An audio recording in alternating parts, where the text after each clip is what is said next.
ನಮ್ಮ ಹಣೆ ಬರಹ ಯಾರು ಬರೀತಾರೆ? ನಾವು ಅಂತೀವಲ್ಲ, ಅವ್ರ ಹಣೆ ಬರಹ ಚೆನ್ನಾಗಿದೆ, ಅದೃಷ್ಟ ಚೆನ್ನಾಗಿದೆ, ನನಗಿಂತ ಪೆದ್ದ ಮುಟ್ಟಾಳ, ಆದರೆ ಅವನಿಗೆಲ್ಲ ಸಿಕ್ಕಿದೆ, ನಾನು ಅವನಿಗಿಂತ ಬುದ್ಧಿವಂತ, ನನಗೇನು ಸಿಕ್ಕಿಲ್ಲ, ನನ್ನ ಹಣೆ ಬರಹ ಚೆನ್ನಾಗಿಲ್ಲ ಅಂತೀವಲ್ಲ. ಇದನ್ನು ಯಾರು ಬರೆಯೋದು? ನಾನು ಬುದ್ಧಿವಂತ, ನನಗೆ ಜಾಸ್ತಿ ಸಿಗಬೇಕಾಗಿತ್ತು, ಆದರೆ ಏನೂ ಸಿಕ್ಕಿಲ್ಲ, ಅನ್ಯಾಯ ಅಲ್ವಾ? ಈ ಪ್ರಶ್ನೆಗೆ ಉತ್ತರ ಹುಡ್ಕೋಣ. ನ್ಯಾಯ ಇದೆ. ಯಾಕಂದರೆ ಈ ಭೂಮಿ ಮೇಲೆ ನಮಗೊಂದು ಕಾನೂನಿದೆ. ಕಳ್ತನ ಮಾಡಿದ್ರೆ ಇಷ್ಟು ವರ್ಷ ಶಿಕ್ಷೆ, ಇಂಥ ತಪ್ಪು ಮಾಡಿದ್ರೆ ಇಷ್ಟು ವರ್ಷ ಶಿಕ್ಷೆ ಅಂತ. ಏನಾಗ್ತದಂದರೆ ಒಂದೊಂದು ಸಲ ಕಳ್ತನ ಮಾಡಿಯೂ ಸಿಕ್ಕಾಕೊಳ್ಳಲ್ಲ, ಬಚಾವಾಗಿಬಿಡ್ತೀವಿ. ಒಂದು ವೇಳೆ ಸಿಕ್ಕಾಕೊಂಡ್ರು ನಾವು ಆ ಕಾನೂನಲ್ಲಿ ಜನರೇ ಇರೋದ್ರಿಂದ ಅವರನ್ನು ಅಡ್ಜಸ್ಟ್ ಮಾಡಿಬಿಡ್ತೀವಿ. ನೋಡಿ ಸಾರ್, ನಮ್ಮವನು, ನಾನು ಇಂಥ ಪಾರ್ಟಿಯವನು, ನಾನು ಇಂಥವ್ರ ಕಡೆಯವನು, ತಪ್ಸ್ಕೊಂಬಂದುಬಿಡ್ತೀವಿ. ಒಂದು ಉದಾಹರಣೆ ಹೇಳಬೇಕಂದ್ರೆ, ನೀವೊಂದು ಟ್ರಾಫಿಕ್ಕಲ್ಲಿ ರೆಡ್ ಸಿಗ್ನಲ್ ಜಂಪ್ ಮಾಡಿದ್ರು ಸಮೇತ ಸಿಕ್ಕಾಕೊಂಡ್ರೆ ಅಂದ್ಕೊಳ್ಳೋಣ, 500 ರೂಪಾಯಿ ಫೈನ್ ಕಟ್ಟಿ ಅಂತ ಬಂದರೆ 100 ರೂಪಾಯಿ ಕೊಟ್ಟು ನೋಡಿ ಸಾರ್ ಅಂತ ಬಚಾವಾಗ್ತೀರಾ. ಅಂದರೆ ಇಲ್ಲಿ ಜನರ ಹತ್ರ ಸೆಟ್ಟಿಂಗ್ ಮಾಡ್ಬೋದು, ಆದರೆ ಆ ದೇವರ ಆ ಸಾಫ್ಟ್ವೇರ್ನಲ್ಲಿ ಸೆಟ್ಟಿಂಗ್ ಅನ್ನೋದೇ ಇಲ್ಲ, ಎಲ್ಲ ಆಟೋಮೆಟಿಕ್. ನೀವು ಕೆಟ್ಟ ಕೆಲಸ ಮಾಡ್ತೀರಾ, ಅದರ ಪರಿಣಾಮ ಕೆಟ್ಟದೇ ಆಗುತ್ತೆ. ನೀವು ಒಳ್ಳೆ ಕೆಲಸ ಮಾಡ್ತೀರಾ, ನಿಮ್ಮ ಜೀವನದಲ್ಲಿ ಒಳ್ಳೆಯದೇ ಆಗುತ್ತೆ. ಇದು ಆಟೋಮೆಟಿಕ್ ಸಿಸ್ಟಮ್. ಅಲ್ಲಿ ಕೆಲಸ ಮಾಡ್ತಾ ಇರೋರು ಯಾರು? ಗ್ರಹಗಳು, ಶುಕ್ರ, ಮಂಗಳ, ಶನಿ. ಅವರೇನಾದರೂ ನೀವು ನೋಡಿದ್ದೀರಾ? ನೋಡಲಿಕ್ಕೂ ಆಗಲ್ಲ. ಯಾಕಂದರೆ ನೀವೇನಾದರೂ ನೋಡಿಬಿಟ್ರೆ ಅಲ್ಲಿ ಹೋಗಿ ಸೆಟ್ಟಿಂಗ್ ಮಾಡಿಬಿಡ್ತೀರ. ಹಾಗಾಗಿ ದೇವರ ಸಿಸ್ಟಮ್ನಲ್ಲಿ ಎಲ್ಲ ಆಟೋಮೆಟಿಕ್ ಆಗಿದೆ. ಈ ಕಾನೂನಿನಲ್ಲಿ 1,000 2,000 ಕೊಟ್ಟರೆ ಆಗದಿರೋ ಕೆಲಸನೂ ಮಾಡಿಸ್ಬೋದು. ಆದರೆ ಗ್ರಹಗಳ ವಿಷಯದಲ್ಲಿ ಹಾಗಾಗಲ್ಲ. ನಮಗೆ ಜೀವನದಲ್ಲಿ ಕಷ್ಟ ಯಾಕೆ ಬರ್ತದೆ? ಗ್ರಹಗಳ ಪ್ರತಿಕೂಲ ಪರಿಣಾಮದಿಂದ. ಒಳ್ಳೆಯದು ಯಾಕೆ ಆಗ್ತದೆ? ಗ್ರಹಗಳ ಅನುಕೂಲದಿಂದ. ಗ್ರಹಗಳು ಸುಮ್ಮನೆ ನಿಮ್ಮ ಮೇಲೆ ಕೋಪಗೊಳ್ಳಲ್ಲ, ಶನಿ ಸುಮ್ಮನೆ ನಿಮ್ಮ ಮೇಲೆ ಪ್ರಭಾವ ಬೀರಲ್ಲ. ವ್ಯಕ್ತಿ ಯಾವ ರೀತಿ ಕರ್ಮ ಮಾಡ್ತಾನೋ ಅದರ ತಕ್ಕ ಹಾಗೆ ಫಲ ಸಿಗ್ತಾ ಹೋಗ್ತದೆ. ಅಂದರೆ ನಮ್ಮ ಹಣೆ ಬರಹನ ನಾವೇ ಬರಿತೀವಿ, ನಮ್ಮದೇ ಕರ್ಮದ ಮುಖಾಂತರ. ಅದಕ್ಕೆ ತಕ್ಕ ಹಾಗೆ ಎಲ್ಲ ಆಟೋಮೆಟಿಕ್ಕಾಗಿ ನಡೀತಾ ಹೋಗ್ತದೆ. ಒಳ್ಳೇದು ಮಾಡಿದ್ದೀನಿ, ಒಳ್ಳೆ ಫಲ ಬರ್ತಾ ಇಲ್ಲ ಅಂತ ಎಲ್ಲೂ ರಿಕಮೆಂಡೇಷನ್ ಮಾಡೋ ಅವಶ್ಯಕತೆಯೇ ಇಲ್ಲ. ಏನು ಮಾಡಿದ್ರು ಅದ್ರ ಫಲ ನಿಮಗೆ ಬಂದೇ ಬರ್ತದೆ.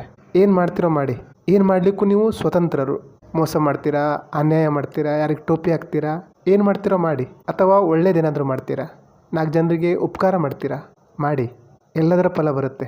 ನಾವು ಒಂದೊಂದ್ಸಲ ಅನ್ಕೋತೀವಿ, ನಮಗಿಂತ ಚಿಕ್ಕವರು ಎಷ್ಟು ಬೇಗ ದುಡ್ಡು ಮಾಡಿಬಿಟ್ರು, ನಾವಿನ್ನೂ ಹೀಗೆ ಇದ್ದೀವಿ, ಆ ರೀತಿ ಅನಿಸ್ತಾ ಇರ್ತದೆ. ಏನೂ ಲಕ್ ಹೊಡೆದಿಲ್ಲ ಅವರಿಗೆ. ಅವರು ಹಿಂದಿನ ಯಾವುದೋ ಒಂದು ಜನ್ಮದಲ್ಲಿ ಏನೋ ಮಾಡಿದ್ದಾರೆ, ಅದ್ರ ಪ್ರತಿಫಲ ಈಗ ಬಂದಿದೆ. ಅಂದರೆ ಏನೇ ಮಾಡಲಿ ಅದು ಅವರ ಆತ್ಮದಲ್ಲಿ ಸಂಗ್ರಹ ಆಗಿರ್ತದೆ. ದೇಹ ಬದಲಾಗ್ತಾ ಬರ್ಬೋದು, ಆದರೆ ನಾವೇನು ಮಾಡಿರ್ತೀವೋ ಒಳ್ಳೆಯದು ಕೆಟ್ಟದ್ದು ಅದು ನಮ್ಮ ಜೊತೆನೇ ಬರ್ತದೆ. ನನಗಿಂತ ಚಿಕ್ಕವರು ಲಕ್ಷಗಟ್ಟಲೆ ದುಡಿತಾ ಇದ್ದಾರೆ, ಕಾರಲ್ಲಿ ಓಡಾಡ್ತಾ ಇದ್ದಾರೆ.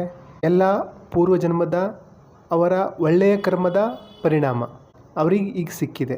ಹಾಗಾಗಿ ಎಷ್ಟು ಒಳ್ಳೆ ಕೆಲಸ ಮಾಡಲಿಕ್ಕಾಗ್ತದೋ ಮಾಡಿ. ಒಂದು ವೇಳೆ ಒಳ್ಳೇದು ಮಾಡಲಿಕ್ಕಾಗಲ್ಲ ಅಂದರೆ ಓಕೆ, ಕೆಟ್ಟದಂತೂ ಮಾಡಲೇಬೇಡಿ. ನಿಮ್ಮ ಜೀವನದಲ್ಲಿ ಏನೇ ಸುಖ ಅಥವಾ ದುಃಖ ಬಂದಿದ್ದರೆ ಅದು ಪೂರ್ವಜನ್ಮದ ಪ್ರಾರಬ್ಧ ಆಗಿ ನಿಮ್ಮ ಮುಂದೆ ಬಂದಿದೆ. ಮನುಷ್ಯನ ಆತ್ಮದ ಜೊತೆ ಅವನು ಮಾಡಿದ ಕರ್ಮ ಏನಿದೆ ಅದು ಎಷ್ಟು ಜನ್ಮ ಹೋದ್ರೂ ಬಿಡಲ್ಲ, ಬಂದೇ ಬರುತ್ತೆ. ಹಾಗೆ ಕಲಿತಂತಹ ಜ್ಞಾನ ಏನಿದೆ ಅದು ಬರ್ತದೆ. ಈಗ ನೀವೇನು ಕಲಿತಾ ಇದ್ದೀರಾ, ಈ ನಾಲೆಜ್ನ ಪಡಿತಾ ಇದ್ದೀರಾ, ಸ್ಪಿರಿಚುವಲ್ ಜ್ಞಾನ ಏನಿದೆ, ಆಧ್ಯಾತ್ಮಿಕ ಜ್ಞಾನ ಏನು ಪಡಿತಾ ಇದ್ದೀರಾ, ಅದು ನಿಮ್ಮ ಜೊತೆನೇ ಬರ್ತದೆ. 2+2 ಅವೆಲ್ಲ ಜ್ಞಾನ ಅಲ್ಲ, ಅವೆಲ್ಲ ಕೇವಲ ಇನ್ಫಾರ್ಮೇಷನ್, ಮಾಹಿತಿ. ದೇವರ ನ್ಯಾಯ ತಪ್ಪಾಗಲ್ಲ. ನೀವೆಷ್ಟೇ ಪ್ರಭಾವೇ ಆಗಿರಿ, ನೀವು ದೇವರಿಗೆ ಏನೇ ಆಮಿಷ ಒಡ್ಡಿ ಫಲ ಅನುಭವಿಸಲೇಬೇಕು. ನನ್ನ ಹತ್ರ ತುಂಬ ಉದಾಹರಣೆಗಳಿವೆ. ದೇವರಿಗೆ ಕೊಟ್ಟರೂ ಸಹ ಜೈಲಿಗೆ ಹೋದವರು ಇದ್ದಾರೆ. ಯಾಕಂದರೆ ಕರ್ಮ ಯಾರನ್ನೂ ಬಿಡಲ್ಲ, ಅದ್ರ ಫಲ ಅನುಭವಿಸಲೇಬೇಕು. ನಿಮ್ಮ ಭಾಗ್ಯ ಏನಿದೆ ನೀವೇ ಸ್ವಯಂ ಬರೀತೀರಾ. ನೀವೇನು ಕೆಲಸ ಮಾಡ್ತಾಯಿದ್ದೀರಾ ಅದ್ರ ಬಗ್ಗೆ ಅಲರ್ಟ್ ಆಗಿರಿ. ನಾವೇನು ಮಾಡ್ತಾಯಿದ್ದೀವಿ ಅಂದರೆ ಪ್ರಕೃತಿ ನಿಯಮ ಏನಿದೆ ಅದನ್ನು ಮುರಿತಾ ಇದ್ದೀವಿ, ಬ್ರೇಕ್ ಮಾಡ್ತಾಯಿದ್ದೀವಿ, ನಮ್ಮ ಲಿಮಿಟ್ ಬಿಟ್ಟು ಬೇರೆ ಲಿಮಿಟಿಗೆ ಹೋಗ್ತಾ ಇದ್ದೀವಿ. ಹಾಗಾಗಿ ಗ್ರಹಗಳು ನಮ್ಮ ಮೇಲೆ ಕೋಪಗೊಳ್ತವೆ. ಹಾಗಾಗಿ ನಾವು ನಮ್ಮ ಜೀವನದಲ್ಲಿ ಕಷ್ಟ ನೋವು ಅನುಭವಿಸ್ಬಿಡ್ತೀವಿ. ಮಾಡೋ ಕೆಲಸದಲ್ಲಿ ಪ್ರಾಮಾಣಿಕತೆ ಇರಲಿ, ಒಳ್ಳೆಯದನ್ನು ಮಾಡಿ, ಒಳ್ಳೆಯದೇ ಆಗುತ್ತೆ. ನಿಮ್ಮ ಮನಸ್ಸು ಯಾರಾದರೂ ನೋಯಿಸ್ತಾರಾ? ಒಂದ್ಸಲ ಕೂತ್ಕೊಂಡು ಯೋಚನೆ ಮಾಡಿ. ನೀವು ಎಷ್ಟು ಜನರ ಮನಸ್ಸು ನೋಯಿಸಿದ್ದೀರಾ? ಎಷ್ಟು ಜನರಿಗೆ ಚುಚ್ಚು ಮಾತನಾಡಿದ್ದೀರಾ? ಎಷ್ಟು ಜನರಿಗೆ ಕಣ್ಣೀರು ಹಾಕ್ಸಿದ್ದೀರಾ? ಬೆಳಗ್ಗೆ ಎದ್ದು ಯಾರ್ಯಾರು ನಿಮ್ಮ ಹೆಸರು ನೆನೆಸ್ಕೊಂಡು ಕಣ್ಣೀರು ಹಾಕ್ತಾಯಿದ್ದಾರೆ? ಯಾರ್ಯಾರು ದೇವ್ರ ಮುಂದೆ ನಿಂತು ನಿಮ್ಮ ಹೆಸರು ತಗೊಂಡು ಕಣ್ಣೀರು ಹಾಕ್ತಾಯಿದ್ದಾರೆ? ಒಳ್ಳೇದು ಮಾಡಲಿಕ್ಕಾಗಿಲ್ಲ ಅಂದ್ರೂ ಚಿಂತೆ ಇಲ್ಲ, ಕೆಟ್ಟದಂತೂ ಮಾಡಲೇಬೇಡಿ. ಗ್ರಹಗಳಿಗೆ ನನಗೆ ಮನಸ್ಸಾಗಿದೆ, ಇವನಿಗೆ ತೊಂದರೆ ಕೊಡಬೇಕು, ಅವ್ರಿಗೆ ತೊಂದರೆ ಕೊಡಬೇಕು, ಆ ರೀತಿ ಏನಿಲ್ಲ. ನೀವೇನು ಮಾಡ್ತಾ ಇದ್ದೀರಾ ಅದ್ರ ಫಲ ನಿಮಗೆ ಕೊಡ್ತಾ ಇದೆ. ಹಾಗಾಗಿ ನೀವು ಧರ್ಮ ಮಾರ್ಗವಾಗಿ ನಡೀರಿ. ಧರ್ಮ ಮಾರ್ಗ ಅಂದರೆ ತಂದೆ ತಾಯಿ ಹತ್ರ ಜೋರು ಧ್ವನಿಯಲ್ಲಿ ಮಾತಾಡಬೇಡಿ. ಅವರ ಸೇವೆ ಮಾಡಿ, ಅವ್ರಿಗೆ ಏನು ಬೇಕೋ ತಂದು ಕೊಡಿ. ಹೆಂಡತಿ ಹತ್ರ ಒಳ್ಳೆ ರೀತಿ ಮಾತಾಡಿ, ಅಥವಾ ನಿಮ್ಮ ಗಂಡನ ಹತ್ರ ಒಳ್ಳೆ ರೀತಿ ಮಾತಾಡಿ. ಯಾರ ಮೇಲೂ ದೋಷ ಹಾಕಬೇಡಿ. ನಿನ್ನಿಂದ ಈ ರೀತಿ ಆಯಿತು, ನೀನು ಮಾಡಿದ್ದಕ್ಕೆ ಹೀಗಾಯಿತು, ಈ ರೀತಿ ಯಾರನ್ನೂ ದೂಷಿಸಬೇಡಿ. ನನ್ನ ಅತ್ತೆ ಸರಿ ಇಲ್ಲ, ನನ್ನ ಸೊಸೆ ಸರಿ ಇಲ್ಲ, ನನ್ನ ಜೀವನ ಹಾಳು ಮಾಡಿಬಿಟ್ಟಿದ್ದಾರೆ, ಇವರಿಂದ ನನಗೆ ನೆಮ್ಮದಿ ಇಲ್ಲ, ಆ ರೀತಿ ಏನೂ ಇಲ್ಲ. ಎಲ್ಲ ನಿಮ್ಮದೇ ಕರ್ಮದ ಫಲ ಈ ರೂಪದಲ್ಲಿ ಬಂದಿದೆ.